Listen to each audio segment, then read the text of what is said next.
Wayanad Mananthavady medical കോളേജിലെ ചികിത്സാ പിഴവിൽ അന്വേഷണം തുടങ്ങി. DMOയുടെ നേതൃത്വത്തിലാണ് അന്വേഷണം. പ്രസവത്തിന് ശേഷം യുവതിയുടെ വയറിൽ നിന്ന് തുണിക്കെട്ട് കണ്ടെത്തിയ സംഭവത്തിലാണ് അന്വേഷണം. സംഭവത്തിൽ മെഡിക്കൽ കോളേജ് സൂപ്രണ്ട് ഓഫീസിൽ കോൺഗ്രസ് പ്രതിഷേധിക്കുകയാണ്. വിവരങ്ങളുമായി മാനന്തവാടിയിൽ നിന്ന് സുർജിത്ത് അയ്യപ്പ ചേരുന്നു. സുർജിത്ത്, പറയൂ.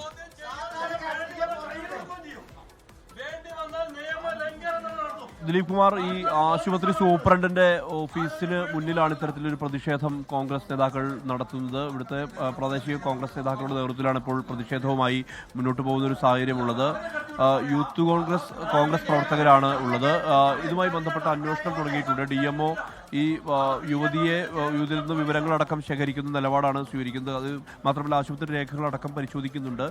മന്ത്രി OR കേളു ഇന്നലെ തന്നെ അന്വേഷണത്തിന് നിർദ്ദേശം നൽകിയ ഒരു സാഹചര്യം കൂടിയുണ്ട്. എന്തായാലും പ്രതിഷേധം തുടരുന്നൊരവസ്ഥയാണ് ഉള്ളത്. ഇന്നലെ വൈകിട്ട് പ്രൈം ടൈമിൽ SKN പ്രൈം ടൈമിലാണ് നമ്മൾ ഈ വാർത്ത ബ്രേക്ക് ചെയ്യുന്നത്.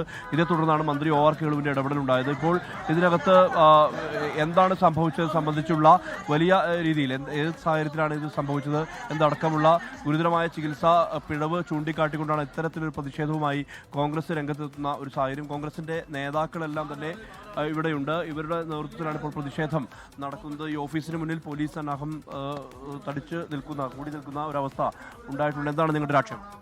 ഞങ്ങളുടെ ആക്ഷേപം എന്ന് പറയുന്നത്, ഈ മെഡിക്കൽ കോളേജിൽ കുറേ വർഷങ്ങളായിട്ട് തുടങ്ങിയതാണ്. 5 വർഷമായി മെഡിക്കൽ കോളേജ് വന്നിട്ട് സ്ഥിരമായിട്ട് ഇവിടെ രോഗികളെ ദ്രോഹിക്കുന്ന രീതിയിലാണ് മുന്നോട്ട് പോയിക്കൊണ്ടിരിക്കുന്നത്.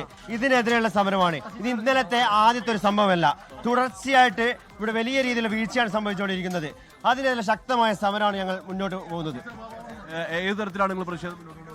തീർച്ചയായിട്ടും സമരം ഉത്തരവാദിത്തപ്പെട്ടവർ കൃത്യമായ മറുപടി പറയുന്നവരെ. അതോടൊപ്പം ഇവിടെ മാധ്യമ ലോകത്തോട് ഞങ്ങൾക്ക് പറയാനുള്ളത്, നാട്ടുകാരോട് ജനങ്ങളോട് പറയാനുള്ളത്, ഒരു ബൈസ്റ്റാൻഡർ ഉൾപ്പെടെയുള്ളവരെ ഈ ഗ്രില്ലിനകത്ത് അടച്ചുപൂട്ടിയിരിക്കുകയാണ് കേരളത്തിലെ പോലീസ്. മന്ത്രിസഭയെയും മന്ത്രിയെയും വെള്ളപൂശുന്നതിന് വേണ്ടി നീക്കമാണ് ആഭ്യന്തര വകുപ്പിനെ ഉപയോഗിച്ച് നടത്തുന്നത്. ഇതൊരു തരത്തിലും വെച്ചു പൊറുപ്പിക്കില്ല. ഗുരുതരമായ അനാസ്ഥയെ അർഹിക്കുന്ന ഗൗരവത്തിൽ അതിനെ സമരം ഞങ്ങളെ ഏകോപിപ്പിക്കും. എന്തായാലും കോൺഗ്രസ് പ്രവർത്തകർ, പ്രധാനപ്പെട്ട നേതാക്കളെല്ലാം തന്നെ ഇതിനകത്തേക്ക് കയറ്റിവിട്ടിട്ടുണ്ട്. എന്തായാലും പ്രതിഷേധം തുടരുന്നൊരു സാഹചര്യമാണുള്ളത്. ഇന്നലെ വൈകിട്ടോടു കൂടിയാണ് ഈ ഒരു വിവരം പുറത്തു വരുന്നത്. കഴിഞ്ഞ 2.5 മാസമായി യുവതിയുടെ വയറിനുള്ളിൽ ഈ കോട്ടൺ കഷ്ണം ഉണ്ടായിരുന്നു എന്നുള്ളതാണ്. അത് പിന്നീട് പുറത്തു വരികയായിരുന്നു. ഇതിനിടയിൽ 2 തവണ, കഴിഞ്ഞ ഒക്ടോബർ മാസം 20-ാം തീയതിയാണ് യുവതി പ്രസവത്തിനായി ഇവിടേക്ക് പ്രവേശിപ്പിക്കുന്നത്. 23-ാം തീയതി പ്രസവത്തിന് ശേഷം ഇവിടെ നിന്ന് പോയി. പിന്നീട് 2 തവണ ഇവിടേക്ക് വീണ്ടും എത്തി. അതായത് വലിയ രീതിയിലുള്ള വേദന ശരീരത്തിൽ അനുഭവിക്കുന്ന ഒരവസ്ഥയാണ് ഉണ്ടായത്. കാരണം അത്രമാത്രം വലിയ ആരോഗ്യ പ്രശ്നങ്ങൾ യുവതിക്ക് ഉണ്ടായിരുന്നു. ഇതേ തുടർന്ന് കഴിഞ്ഞ 29-ാം തീയതി, ഡിസംബർ മാസം 29-ാം തീയതിയാണ് ഈ കോട്ടൺ പുറത്തേക്ക് വരുന്നത്. ഇത് വലിയൊരു ബണ്ടിൽ കോട്ടനാണ് പുറത്തേക്ക് വന്നത്. അതായത് ബ്ലീഡിംഗ് ഉണ്ടാകുന്ന ഘട്ടത്തിൽ ഇങ്ങനെ കോട്ടൺ വെക്കാറുണ്ട്. പക്ഷേ അത് എടുത്തു മാറ്റിയ ശേഷമാണ് പ്രസവത്തിന് ശേഷം തിരിച്ചയക്കുന്ന രീതിയുള്ളത്. പക്ഷേ അതിവിടെ ഉണ്ടായിട്ടില്ല. ഗുരുതരമായ ചികിത്സാ വീഴ്ചയാണ്, പിഴവാണ് ഇതുമായി ബന്ധപ്പെട്ട് ഉണ്ടായത് എന്നുള്ളതാണ് ഉയരുന്ന ആക്ഷേപം. ഇതേ തുടർന്നാണ് ഇങ്ങനെ ഒരു പരസ്യ പ്രതിഷേധത്തിലേക്ക് കോൺഗ്രസ് അടക്കം രംഗത്ത് വരുന്ന ഒരു സാഹചര്യമുള്ളത്. നിലവിലിപ്പോൾ അന്വേഷണം പ്രഖ്യാപിച്ചിട്ടുണ്ട്. ആ അന്വേഷണവുമായി ബന്ധപ്പെട്ടുള്ള നടപടികളിലേക്ക് DMO കടന്നിട്ടുണ്ട്. ആരോഗ്യമന്ത്രി അടക്കം ഈ വിഷയത്തിൽ ഇടപെട്ടിട്ടുണ്ട്.